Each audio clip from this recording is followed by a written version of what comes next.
The Book of Ecclesiastes. Ecclesiastes, chapter 1. The words of the teacher, son of David, king of Jerusalem. Meaningless, meaningless, says the teacher. Utterly meaningless. Everything is meaningless. What do people gain from all their labors, of which they toil under the sun? Generations come and generations go, but the earth remains forever. The sun rises and the sun sets, and hurries back to where it rises. The wind blows to the south and turns to the north. Round and round it goes, ever returning on its course. All streams flow into the sea, yet the sea is never full. To the place the streams come from, there they return again. All things are wearisome, more than one can say. The eye never has enough of seeing, nor the ear its fill of hearing. What has been will be again. What has been done will be done again.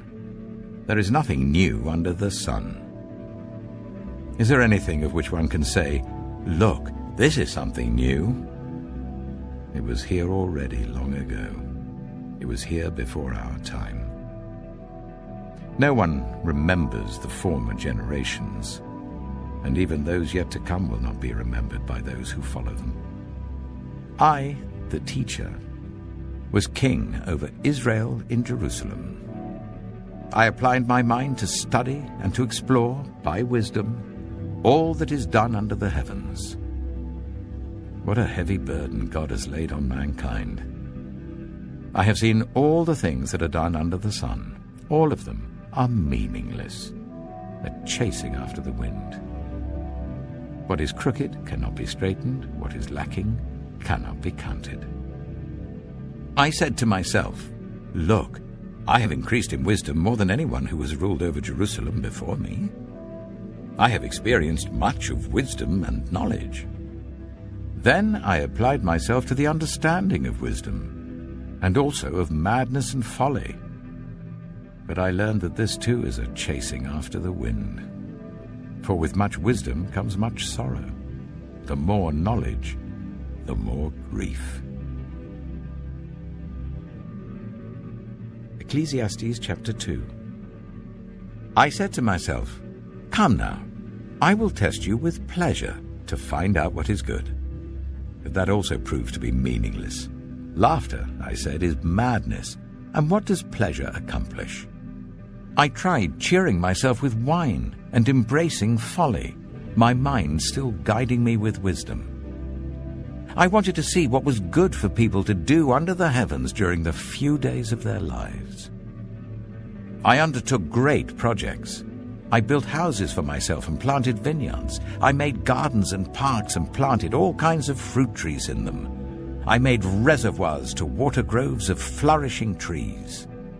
I bought male and female slaves and had other slaves who were born in my house. I also owned more herds and flocks than anyone in Jerusalem before me. I amassed silver and gold for myself and the treasure of kings and provinces. I acquired male and female singers and a harem as well, the delights of a man's heart. I became greater by far than anyone in Jerusalem before me. In all this, my wisdom stayed with me. I denied myself nothing my eyes desired. I refused my heart no pleasure. My heart took delight in all my labor, and this was the reward for all my toil. Yet when I surveyed all that my hands had done and what I had toiled to achieve, everything was meaningless, a chasing after the wind. Nothing was gained under the sun. Then I turned my thoughts to consider wisdom, and also madness and folly. What more can the king's successor do than what has already been done? I saw that wisdom is better than folly, just as light is better than darkness. The wise have eyes in their heads, while the fool walks in the darkness. But I came to realize that the same fate overtakes them both. Then I said to myself, the fate of the fool will overtake me also. What then do I gain by being wise? I said to myself, this too is meaningless. For the wise, like the fool, will not be long remembered. The days have already come when both have been forgotten. Like the fool, the wise too must die. So I hated life, because the work that is done under the sun was grievous to me. All of it is meaningless, a chasing after the wind. I hated all the things I had toiled for under the sun, because I must leave them to the one who comes after me. And who knows whether that person will be wise or foolish? Yet they will have control over all the fruit of my toil, into which I have poured my effort and skill under the sun. This too is meaningless. So my heart began to despair over all my toilsome labor under the sun. For a person may labor with wisdom, knowledge, and skill, and then they must leave all they own to another who has not toiled for it. This too is meaningless and a great misfortune. What do people get for all the toil and anxious striving with which they labor under the sun? All their days their work is grief and pain. Even at night their minds do not rest. This too is meaningless. A person can do nothing better than to eat and drink and find satisfaction in their own toil. This too I see is from the hand of God, for without him who can eat or find enjoyment? To the person who pleases him, God gives wisdom, knowledge, and happiness, but to the sinner, he gives the task of gathering and storing up wealth to hand it over to the one who pleases God. This too is meaningless, a chasing after the wind.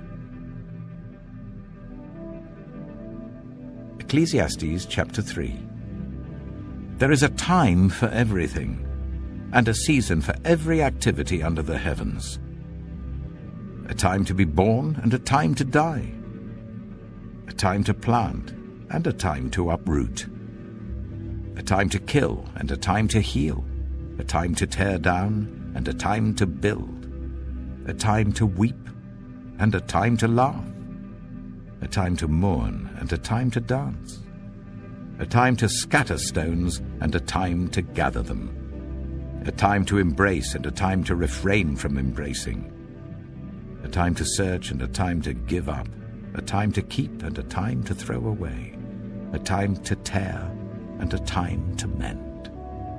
A time to be silent and a time to speak. A time to love and a time to hate.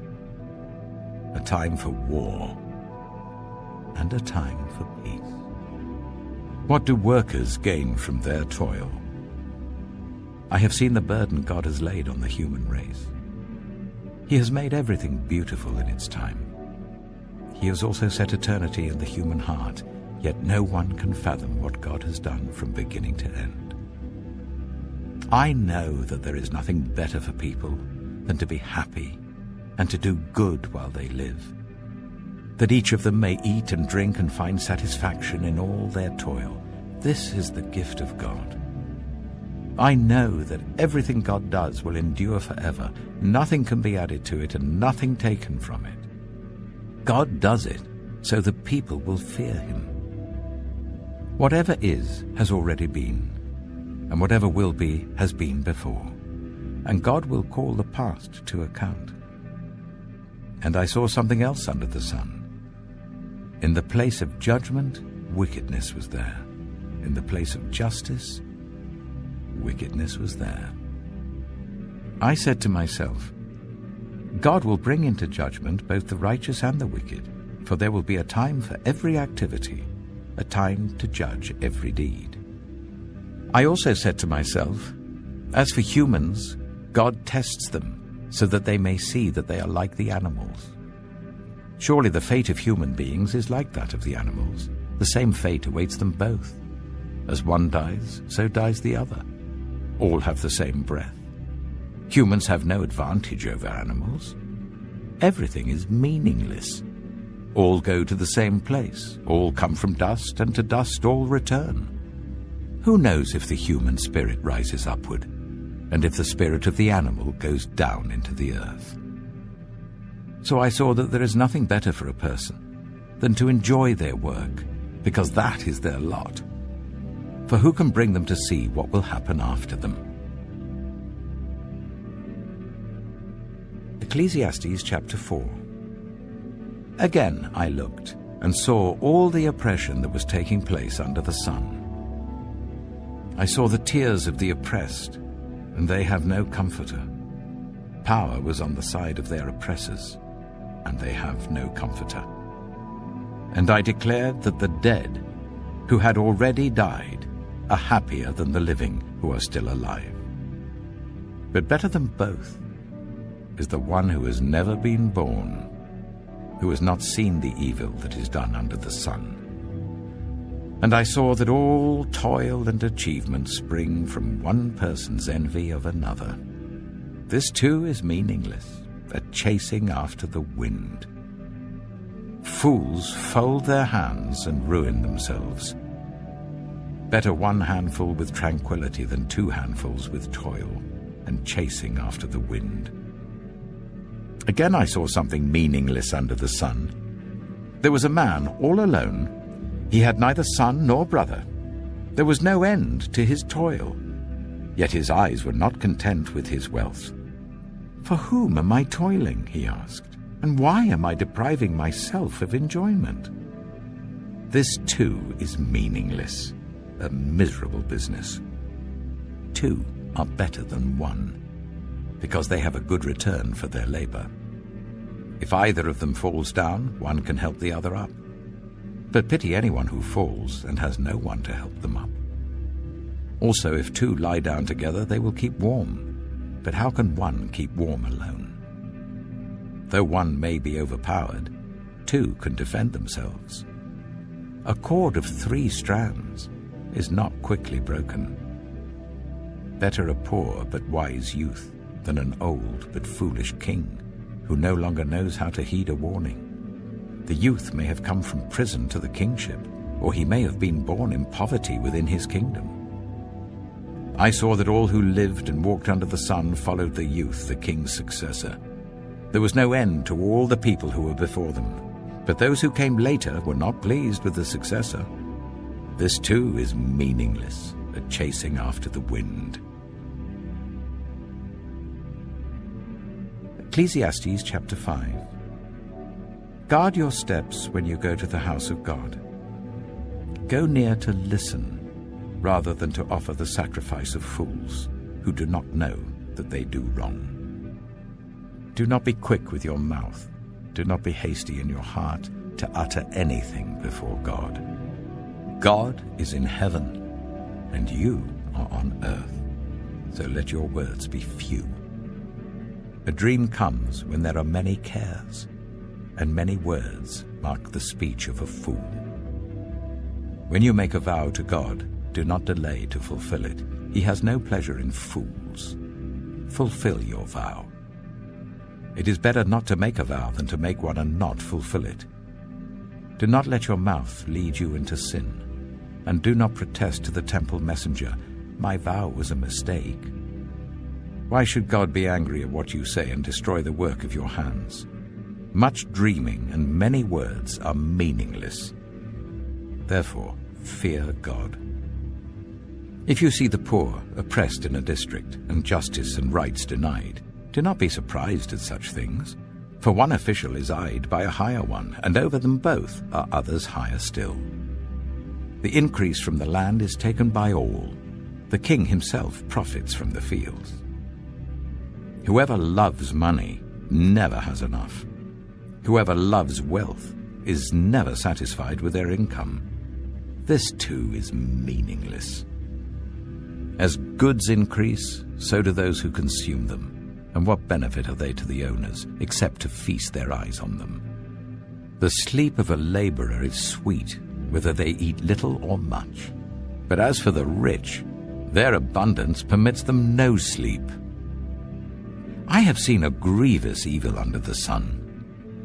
Wealth hoarded to the harm of its owners, or wealth lost through some misfortune, so that when they have children there is nothing left for them to inherit. Everyone comes naked from their mother's womb, and as everyone comes, so they depart. They take nothing from their toil that they can carry in their hands.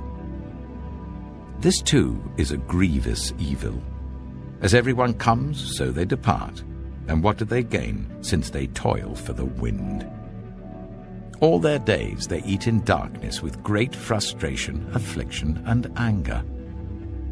This is what I have observed to be good, that it is appropriate for a person to eat, to drink, and to find satisfaction in their toilsome labor under the sun during the few days of life God has given them, for this is their lot. Moreover, when God gives someone wealth and possessions and the ability to enjoy them, to accept their lot and be happy in their toil, this is a gift of God. They seldom reflect on the days of their life because God keeps them occupied with gladness of heart. Ecclesiastes chapter 6. I have seen another evil under the sun, and it weighs heavily on mankind. God gives some people wealth, possessions, and honor, so that they lack nothing their hearts desire.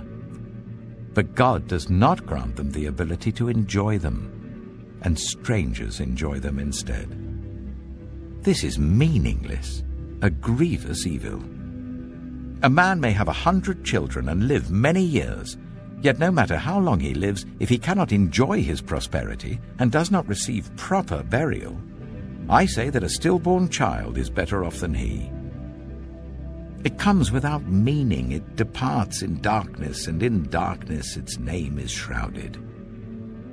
Though it never saw the sun or knew anything, it has more rest than does that man, even if he lives 1,000 years twice over, but fails to enjoy his prosperity. Do not all go to the same place. Everyone's toil is for their mouth, and yet their appetite is never satisfied. What advantage have the wise over fools? What do the poor gain by knowing how to conduct themselves before others? Better what the eye sees than the roving of the appetite. This too is meaningless, a chasing after the wind. Whatever exists has already been named, and what humanity is has been known. No one can contend with someone who is stronger. The more the words, the less the meaning. And how does that profit anyone? For who knows what is good for a person in life during the few and meaningless days they pass through like a shadow? Who can tell them what will happen under the sun after they are gone? Ecclesiastes chapter 7. A good name is better than fine perfume, and the day of death better than the day of birth. It is better to go to a house of mourning than to go to a house of feasting, for death is the destiny of everyone. The living should take this to heart. Frustration is better than laughter, because a sad face is good for the heart. The heart of the wise is in the house of mourning, but the heart of fools is in the house of pleasure. It is better to heed the rebuke of a wise person than to listen to the song of fools. Like the crackling of thorns under the pot, so is the laughter of fools. This too is meaningless. Extortion turns a wise person into a fool, and a bribe corrupts the heart. The end of a matter is better than its beginning, and patience is better than pride.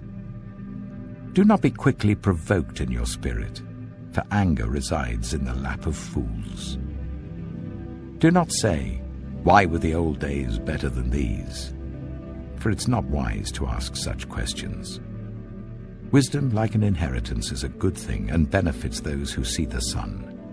Wisdom is a shelter, as money is a shelter, but the advantage of knowledge is this: wisdom preserves those who have it. Consider what God has done. Who can straighten what he has made crooked? When times are good, be happy. But when times are bad, consider this: God has made the one as well as the other. Therefore no one can discover anything about their future. In this meaningless life of mine, I have seen both of these, the righteous perishing in their righteousness, and the wicked living long in their wickedness. Do not be over-righteous, neither be over-wise. Why destroy yourself? Do not be over wicked, and do not be a fool. Why die before your time? It is good to grasp the one and not let go of the other. Whoever fears God will avoid all extremes. Wisdom makes one wise person more powerful than 10 rulers in a city. Indeed, there is no one on earth who is righteous, no one who does what is right and never sins. Do not pay attention to every word people say, or you may hear your servant cursing you. For you know in your heart that many times you yourself have cursed others. All this I tested by wisdom, and I said, I am determined to be wise, but this was beyond me. Whatever exists is far off and most profound. Who can discover it? So I turned my mind to understand, to investigate, and to search out wisdom and the scheme of things, and to understand the stupidity of wickedness and the madness of folly. I find more bitter than death the woman who is a snare, whose heart is a trap and whose hands are chains. The man who pleases God will escape her, but the sinner she will ensnare. Look, says the teacher, this is what I have discovered.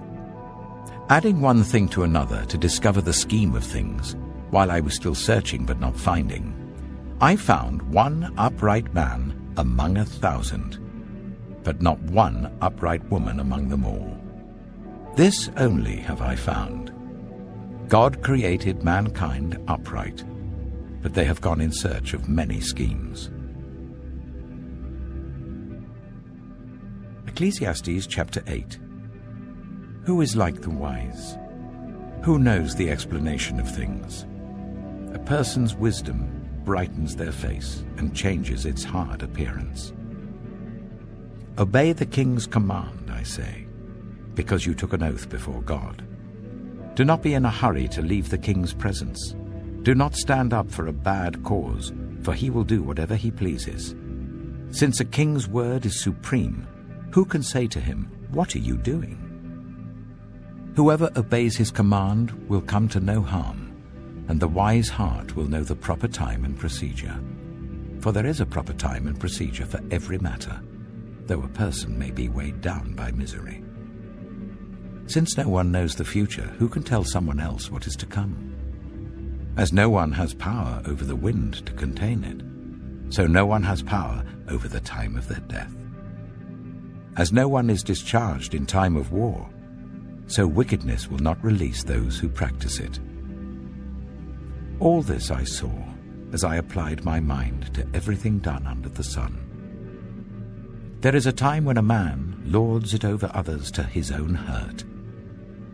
Then, too, I saw the wicked buried, those who used to come and go from the holy place and receive praise in the city where they did this. This, too, is meaningless. When the sentence for a crime is not quickly carried out, people's hearts are filled with schemes to do wrong. Although a wicked person who commits 100 crimes may live a long time, I know that it will go better with those who fear God, who are reverent before him. Yet because the wicked do not fear God, it will not go well with them, and their days will not lengthen like a shadow. There is something else meaningless that occurs on earth. The righteous who get what the wicked deserve, and the wicked who get what the righteous deserve. This too, I say, is meaningless. So I commend the enjoyment of life, because there's nothing better for a person under the sun than to eat and drink and be glad. Then joy will accompany them in their toil all the days of the life God has given them under the sun. When I applied my mind to know wisdom, and to observe the labor that is done on earth, people getting no sleep day or night, then I saw all that God has done. No one can comprehend what goes on under the sun. Despite all their efforts to search it out, no one can discover its meaning. Even if the wise claim they know, they cannot really comprehend it. Ecclesiastes chapter 9. So I reflected on all this, and concluded that the righteous and the wise and what they do are in God's hands, but no one knows whether love or hate awaits them. All share a common destiny, the righteous and the wicked, the good and the bad, the clean and the unclean, those who offer sacrifices and those who do not. As it is with the good, so with the sinful. As it is with those who take oaths, so with those who are afraid to take them. This is the evil in everything that happens under the sun. The same destiny overtakes all. The hearts of people, moreover, are full of evil, and there is madness in their hearts while they live, and afterwards they join the dead. Anyone who is among the living has hope. Even a live dog is better off than a dead lion. For the living know that they will die, but the dead know nothing. They have no further reward, and even their name is forgotten. Their love, their hate, and their jealousy have long since vanished. Never again will they have a part in anything that happens under the sun. Go, eat your food with gladness, and drink your wine with a joyful heart, for God has already approved what you do. Always be clothed in white, and always anoint your head with oil.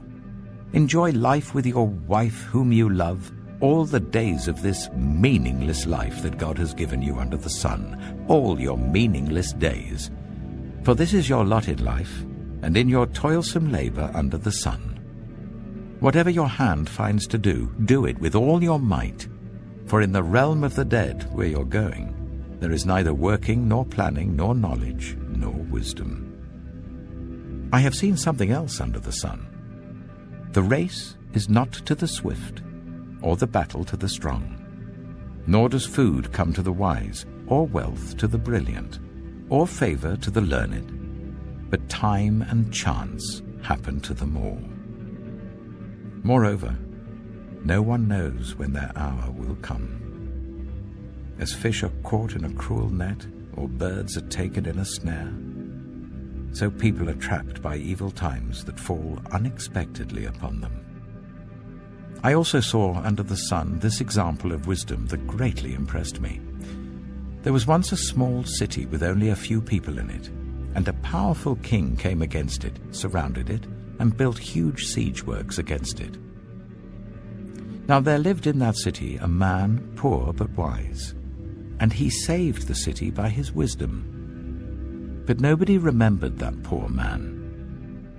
So I said, wisdom is better than strength. But the poor man's wisdom is despised, and his words are no longer heeded. The quiet words of the wise are more to be heeded than the shouts of a ruler of fools. Wisdom is better than weapons of war, but one sinner destroys much good. Ecclesiastes chapter 10. As dead flies give perfume a bad smell, so a little folly outweighs wisdom and honor. The heart of the wise inclines to the right, but the heart of the fool to the left. Even as fools walk along the road, they lack sense and show everyone how stupid they are. If a ruler's anger rises against you, do not leave your post. Calmness can lay great offenses to rest. There is an evil I have seen under the sun, the sort of error that arises from a ruler. Fools are put in many high positions, while the rich occupy the low ones. I have seen slaves on horseback, while princes go on foot like slaves. Whoever digs a pit may fall into it. Whoever breaks through a wall may be bitten by a snake. Whoever quarries stones may be injured by them. Whoever splits logs may be endangered by them. If the axe is dull and its edge unsharpened, more strength is needed, but skill will bring success. If a snake bites before it is charmed, the charmer receives no fee. Words from the mouth of the wise are gracious, but fools are consumed by their own lips. At the beginning their words are folly, at the end they are wicked madness, and fools multiply words. No one knows what is coming. Who can tell someone else what will happen after them? The toil of fools wearies them. They do not know the way to town. Woe to the land whose king was a servant and whose princes feast in the morning. Blessed is the land whose king is of noble birth and whose princes eat at a proper time, for strength and not for drunkenness. Through laziness the rafters sag. Because of idle hands the house leaks. A feast is made for laughter. Wine makes life merry. And money is the answer for everything. Do not revile the king even in your thoughts, or curse the rich in your bedroom, because a bird in the sky may carry your words, and a bird on the wing may report what you say. Ecclesiastes chapter 11.